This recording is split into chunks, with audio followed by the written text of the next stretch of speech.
Good afternoon, everyone. I sat here last week, and I said this last week, stood here and said that that was an opportunity for us to show some growth, some maturity, and take a step as a team. And I think that's exactly what we did. Talk about when we play with the right focus, unwavering energy, poise, just the right type of execution. I think we're one of the best in the country. With that being said, I also understand that I don't think we've yet to play our best ball. I think that we're not satisfied. We know we have to eliminate these self-inflicted wounds we impose on ourselves. So that's why we practice. So we got an opportunity to fix the things we need to fix, take another step as a team, and take another step. And we got to get ready to play against another good football team in TCU. You mentioned playing with the right focus. How do you find it in yourselves when things are going wrong to find that right focus during the game? It's like these great basketball players, the best shooters you ever known, whoever your favorite is. Their shot doesn't always fall, but they keep shooting. So just keeping on and attacking, and trusting it. There's always a way. Jalen, how do you kind of account for, you mentioned when you're playing well and everybody's focused, you're one of the best teams in the country. How do you account for the fourth quarter against Kansas State versus the second quarter and the third quarter and the Iowa State finish versus the first half against Iowa State, and then the whole game against Baylor? First half was one thing, second half was another. How do you account for that on this team? Well, I think we have to acknowledge the growth we've shown. You talk about in the Kansas State game, similar situation, had opportunity to come back, was what it was.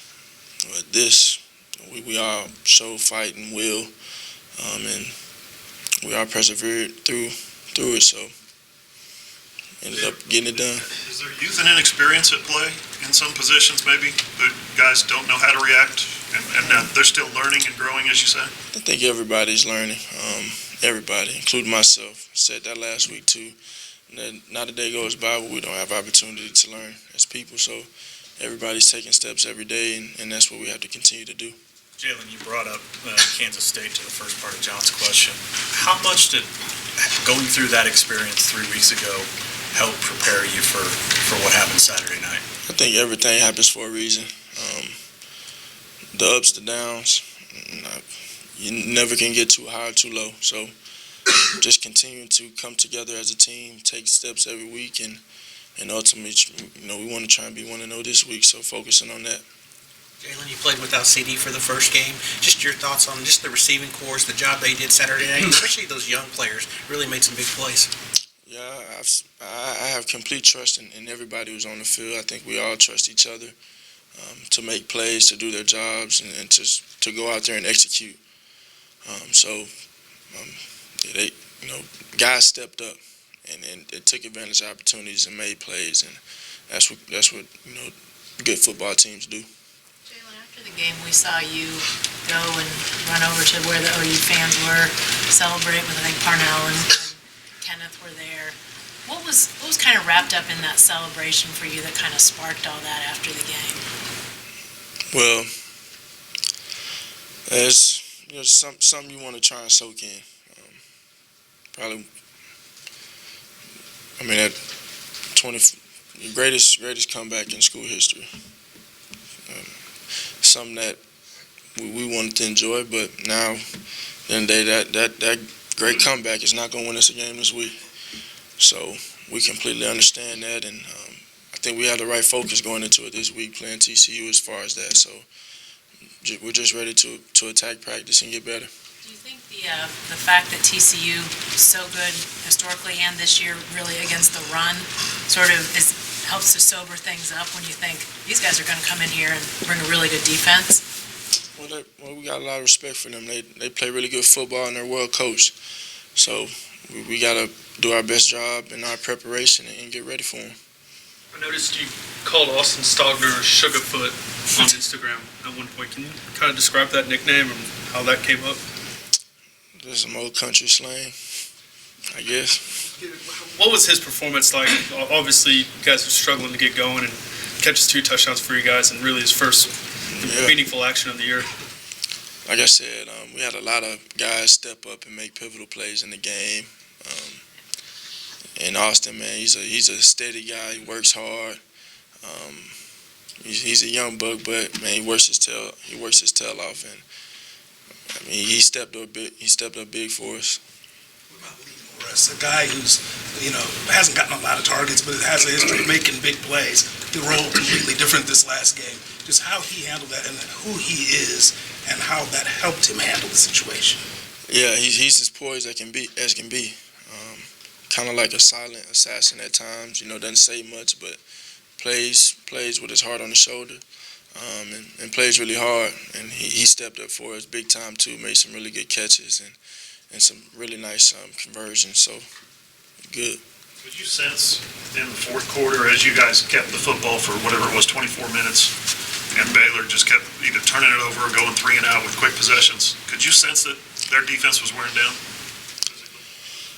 Well, in a situation like that, you want to try and win the fourth quarter.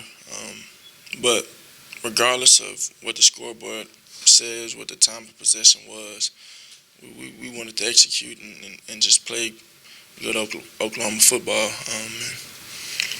We did enough. So, Jalen, that play you made to rescue the snap, not only go back and get it, but keep you guys from losing yardage, was you mentioned poise just a little bit ago in describing Lee. That's a play that almost demands poise, if nothing else. Are you going on instinct in something like that, or are you thinking that sequence through? Because that's probably the last thing you expected to happen. Well, yeah, just trying to have poise in a situation like that. I thought about it all. I'm like, okay, do I have time to pick it up? Or do I, just trying to make the most of the situation, and ultimately I had time to throw the ball away. So kind of learned from that last week, not throwing the ball out of bounds, throwing a pick. So the opportunity where I guess I took some growth and learned from it and applied it in that situation, got rid of the ball, kept us in field goal range. Was there any part of you that thought just get on the ball and keep possession as you were going back to retreat? Nah, that would have put us out of field goal range. But that would have been it could be a guy's first instinct is just keep, So. Yeah. Everyone has a job on this team. What can you say about Gabe Burkich and his execution and going out there and making a clutch kick like he did on Saturday? I mean, that's good stuff. That's good stuff. He practices hard. You know what I'm saying? And look, in my world, it'd be perfect to say, yeah, I don't need you this week. It would be perfect to say that. Go and score in the red zone every time. That's a goal. But he's as dependable as it gets. I mean, he's doing a great job for us. Jen, you had a couple of big plays. Rambo's 28-yarder on the short cross and Kennedy's 32-yard run. But for the most part, you didn't have the big plays that you've been having. Maybe some of that's with CD gone. How comforting or how pleased are you that you guys were able to sort of grind it out to a lot of offensive success, which you really haven't had to do a lot this year? Well, I think like I said, when we're, when we have the right focus, the right energy, and the execution, I think we're pretty good. And I think it all comes down to how we execute. We got complete trust in everybody and anybody who touches the field. It's a matter of if we execute or not. I mean, that's something that we control. Gary Patterson said that he watched the game and he thought you guys committed more to a vertical running game, just sort of running it up the middle more in the second half. Is that something you consciously are aware of, or you think that's just the way the game went? You got to ask Coach Riley that. It's your senior night on Saturday. You've been here, I think, 10 months now. Have you had a favorite moment so far here? Talk about it later. You've been so in the moment, though. Is you going to take any time to reflect ahead before you take the field Saturday? Well, I'm praying the best is yet to come. So, Jalen, what's it been like getting to know Nick Batswin, and what kind of a resource has he been when you got here? He's been around for so long, one of your receivers. He's an OG here. Been here a minute, and has a. I mean, we all love him, and he's a great person, a great player. And he's proud of Norman. What do you know about his story with the injuries and being a walk-on, earn a scholarship, and what does that bring a guy who's been through so much, to have on your receiving corps? Yeah, I think that shows the heart he has. Just to overcome all those things and put himself in the position he is in now. So I think he's a warrior, and he's a asset to our football team. Any more questions? Jalen, you mentioned after the game that you want to fix your ball security. I was curious if you've been through this before, where you've had a string where you've lost control of the football, and what do you do to fix something like that? I mean, is it just hold on to it? As simple as that?